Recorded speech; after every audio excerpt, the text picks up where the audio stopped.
Okay, folks, this is Shannon Wright of Right Way with Shannon and Mike in the AM. We are here at the Ruth M. Kirk Recreation and Community Center, and those words don't even quite cover all the things that this center does for this community. We've got two very special folks here with us today that are some of the lifeblood behind the center. And we wanted you guys to get a chance to talk to them and to hear from them, not just what they do, but what this center means to the community. We've got Carlos, and say your last name for me, please. Bose. Okay, and Wymell Robinson Kennedy, correct? Okay. So for folks that, I'm sure there are very few, but for anybody that does not know about your center, how would you describe the center? I would describe it as a community center that people come, get food, the kids come at the school program. Right now we running a camp. So I describe it as a place where you can get a whole lot of resources out of. Okay. All right. So how long has the center been here?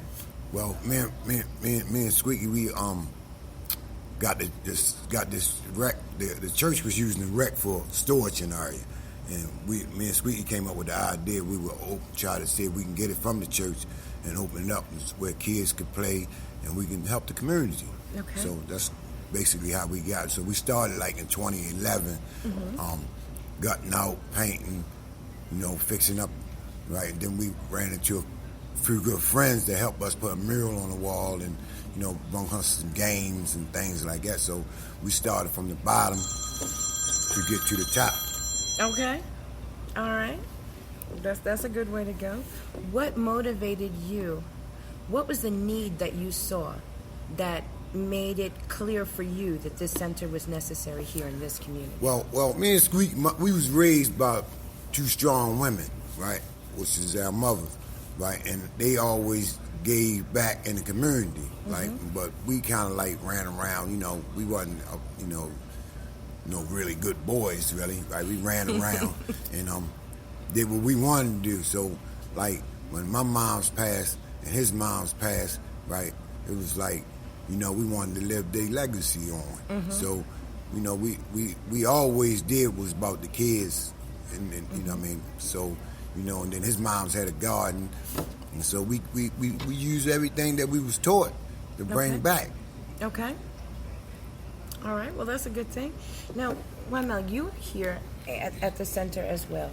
What is it, in your opinion, was the need you saw that needed to be filled and that the center fills here in the community? It's a safe haven for children. It's a place where they can go. They don't have to worry about being bullied or, worrying if someone's going to shoot them or they're not being able to learn. It's a really safe place for children to go and they can learn. And it's like children that are behind, they get caught up because we offer an educational background where they can learn and do things positive in the neighborhood and reinforce behavior issues so they can give back to the community and do the right things. And the same thing with the parents. We help the parents also with dealing with their children. So it's full service, not just the children. Yes. But it's a whole family approach. Yes, you have to work on the whole family in order to reach a child. Absolutely. So, how long have you been here with the center? Maybe around 2 years. Okay. Can you see already, and I'm sure you can, but how do you see the difference and the positive impact the center has had in those 2 years? Well, a lot of people come here because it is a safe haven. If they have problems or issues, they come and talk to one of the volunteers or Squeaky or Carlos about issues, and they give them resources on how to deal and cope with everything. As far as food issues, because sometimes it's people lacking food, and they have a food pantry. They offer food. They offer books and different things for children. They even also some type of way come up with funding to find for clothing for some kids. So sometimes they don't even have clothes. Right. Okay. Some other things they do. So we're in the middle of August, and back to school is right around the corner. Can I keep sticks? So with all the kids in the area getting ready to head back to school, No, I'm doing something. what do you see as the biggest needs right now for the center, and then for the center to be able to give to children as well? Well, for the children, they need books. Okay. And and curriculum activities, like extra things to do. But also, they need funding. Okay. You know, as far as, running the rack and making sure the kids have everything they need. And it's really like we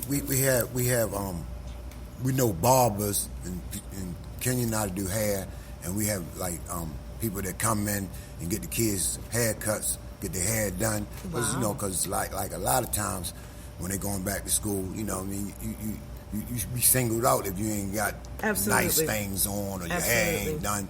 You know what I'm saying? So we try to get some barbers in here, and we do the book bag. We do probably like 500 book bags a year, right? And we try to get them, to blend in with the other, you know what I'm saying? Get them in that right headspace. Less fortunate, you know what I'm saying? We want them to seem like they fitting in. Right. You want to get them in that right headspace to be able to go back to school in a good way. Exactly. Got it. So, are you guys in need of school supplies for the kids, or? Well, we always, like me and Squeak, we go out and we politic and we try to get most of the things that we need, right? And we've been doing that, I guess we became accustomed to doing that for so long, right? And, we get it done, right? But we always can use, you know what I'm saying? Like, So, like, sporting equipment, we go out and we try to get, when we first got here, we probably had about 2 basketballs, you know what I'm saying? So, and we get a baseball equipment, right? And we try to make whatever we get work. You know what I'm saying? And the kids really enjoy us making it work. You know what I'm saying? So, like that basketball court out there, me and Squeak and a friend of ours took paint and painted the court, painted the lines on there. You know what I'm saying? But the basketball court is kind of like what the kids come and want to do. You know what I'm saying? They want, it's all work and no play make a dull boy. You know and unhappy too. Right. So, education is very important. You know what I'm saying? Like, that's what my mom was stressing on, education, right? So, I only know the old way. You know what I'm saying? So I indicate the old way. You know what I'm saying? We're gonna come in here. You can't even come through the door at the school without a book bag. You know what I'm saying? I don't hate to send the kids away, but I'm be like, you went to school with no book bag. How did you learn anything? You know what I'm saying? So when they come through that door, you gotta have a book bag, and we're gonna get our homework out the way, and then we're gonna play. You know what I'm saying? So it's business first. I like that. So, do you have any specific programs that you plan on starting in the fall for back to school, or are there any wish list programs that you would like to see and be able to start? Well, we got right now. We running we always ran at the school program, right? And we got a lady named Deirdre. She come here and she teaches mental health, and that's like on the weekends, right? You get your certificate for mental health and the rap and all these type of things that probably grown people can use, you know what I'm saying, and get a job, you know what I'm saying, because it's a lot of jobs out there. They may say it's not enough jobs, but it's a lot of jobs. But you got to use your education to get the job. You know what I'm saying? Washing dishes, I ain't gonna pay the bills. I ain't blaming the washing dishes ain't a job, but you know what I mean. But we try to get the parents to get a good job and learn. You know what I'm saying? So that's kind of like how we do. Okay. Well, we are coming to the end of this segment. So is there anything specific that either of you would like our listeners to know and to be able to participate in or do to help the center in any way? Yeah, we located at 122. What it is? North Vincent Street. Vincent Street. Vincent Street. So anybody want to help? We always looking for some help, right? Like now I'm on the Safe Street team with Bond Secure, and so they give me a whole lot of help too, also. But we always looking for some help, some volunteers, help. You know what I mean? And even if you need some help, you can come here. All righty. Is there anything you would like to add? Okay. So, folks, we're going to be doing more series, more parts and pieces like this to showcase some of the positive things going on in Baltimore City and in the different communities within the city. So this has been Shannon Wright with Right Way for Shannon and Mike in the AM, or with Shannon and Mike in the AM, I guess I should say. So make sure you tune in Monday through Thursday, 7 a.m. to 9 a.m. on iHeartRadio. And what's that other thing? Spotify. Yeah, that one. You can always find out what's going on our Facebook page as well, Right Way with Shannon and Mike in the AM on Facebook. Talk to you soon.